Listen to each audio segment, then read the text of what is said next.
Olá, alunos, tudo bem com vocês? Sejam bem-vindos aí para mais uma aula de projeto de vida. E a proposta para essa semana é a gente trabalhar o seguinte tema: contrato de trabalho. O intuito é justamente sanar algumas dúvidas que vocês porventura tenham. A gente sabe que quando o jovem está na primeira experiência profissional ou está procurando um bico ou uma profissão, ele sempre quer o quê? Ser efetivado, ser contratado, ser fichado em carteira. Então, vários questionamentos passam na cabeça desse jovem que está aí se questionando, né? Como eu tenho que fazer? E o que eu tenho que assinar? Eu tenho que ler o documento? O que vai passar a garantir para mim como direitos? Então, é justamente isso que a gente vai estar trabalhando um pouco nessa aula, contrato de trabalho. E aí eu vou entrar no texto para que clareie um pouco mais as nossas ideias aí ao longo da aula. Então, as mudanças do mundo contemporâneo, ou seja, o mundo moderno, e da tecnologia geraram mudanças nas relações de trabalho. Ainda assim, há regras que garantem direitos aos trabalhadores e que estabeleçam como deve se dar a relação legal entre funcionário e contratante, ou seja, entre funcionário e patrão, né? Você já possui a sua carteira de trabalho? Não, né? Com certeza, futuramente você vai ter a sua carteira de trabalho. Sabe como ela colabora na formalidade, na regularização das relações de trabalho? A gente sabe que a partir da carteira de trabalho nós temos uma série de direitos, né? Direito ao salário mínimo, direito a banco de horas, né? Direito a férias, a 13º. No caso da mulher, quando ela está no período de gravidez, ela tem a licença maternidade.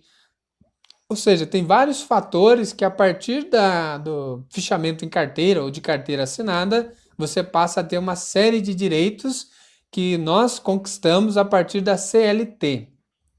Para quem não conhece o que é a CLT, nada mais é que a consolidação das leis trabalhistas, ou seja, das leis que garantem os direitos do trabalhador. E a CLT ela é um marco que estabelece as normas que vão regular as relações individuais ou coletivas de trabalho no Brasil. Ela foi aprovada pelo Decreto-Lei número 5.452 em 1943 e desde então passou por atualizações e reformas. Ela está sempre sendo aprimorada aí, mas nunca deixando aí de foco que é justamente os direitos do trabalhador, né? Então vamos tentar entender um pouco melhor essas questões. Primeiro, vocês sabem o que é trabalho informal, alunos, né? O que seria um trabalho informal? Em geral, existe dois tipos de trabalho: o informal e o formal. O primeiro modelo diz respeito a profissionais que exercem suas atividades sem registro na carteira, né? Seria justamente o trabalho informal. E por não possuir vínculo empregatício, não contam com os benefícios trabalhistas, quais? Como férias, eles não contam, não têm direito a isso, porque estão trabalhando na informalidade. Não tem direito à licença maternidade, não tem direito à aposentadoria, seguro-desemprego, entre outros. Por quê? Porque não são fichados em carteira, estão trabalhando na informalidade. O trabalho, então, informal é interessante para profissionais que gostam de trabalhar à sua maneira, né? Impondo o seu próprio ritmo. Nessa semana eu vou trabalhar só 2 dias. Na semana que vem só um. Aí sim, funciona. Na informalidade você pode, de certa forma, criar a sua própria rotina, né? Mas em contrapartida não tem direitos, né, empregatícios. Vale destacar também que quem se dedica ao trabalho informal pode sofrer com a instabilidade financeira, né? Visto que não há nenhum vínculo empregatício que garanta um salário fixo mensal. Por outro lado, trabalhadores informais têm mais liberdade e autonomia para conciliar a vida pessoal à carreira, né?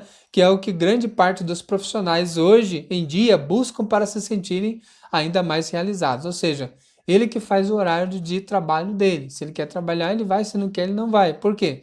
Porque ele não trabalha fichado, né? Muitas das vezes não tem um patrão. E aí ele trabalha por conta própria, né? Então, a gente já viu o que é o trabalho informal. E o que é o trabalho formal? O trabalho formal, alunos, quer dizer, por sua vez, é a atividade profissional registrada e oficializada dentro da consolidação das leis do trabalho, que é o que a gente chama de CLT, né? no qual o funcionário pode contar com a proteção e o amparo das leis trabalhistas, né? Ao contrário do que acontece no trabalho informal, o indivíduo que possui carteira assinada usufrui de todas as vantagens e benefícios garantidos pela contribuição regular dos impostos, né? da taxa dos impostos. Trata-se de um tipo de atividade indicada para profissionais que priorizam a instabilidade financeira, ou seja, ele sabe que todo mês cai lá o salário e que no final do ano tem o 13º, que tem direito a férias, né, e tudo mais. Então tem uma coisa organizada. Além da remuneração, este trabalhador, né, ele usufrui de benefícios como auxílio alimentação e transporte, dependendo da localidade onde ele mora, plano de saúde, plano odontológico, em algumas empresas elas bancam também, entre muitos outros. Outra vantagem oferecida pelo trabalho formal é o horário fixo, para que o profissional desempenhe suas atividades, geralmente das 8 às 6 da tarde, né? O horário comercial, que é o que comumente nós chamamos, o que proporciona uma rotina regular e consideravelmente tranquila. É importante, então, alunos, destacar que em ambos os casos é necessário prezar sempre pelo desenvolvimento de suas capacidades pessoais e profissionais. É pensando nisso que elaboramos, né, que eu elaborei esta aula para que a gente possa compreender melhor, né, os tipos de trabalho que existe, né? Tem o autônomo, né, que é aquele que de certa forma ele não tem patrão, é ele que organiza a sua própria empresa, o seu horário de trabalho e é ele que escolhe qual serviço realizar.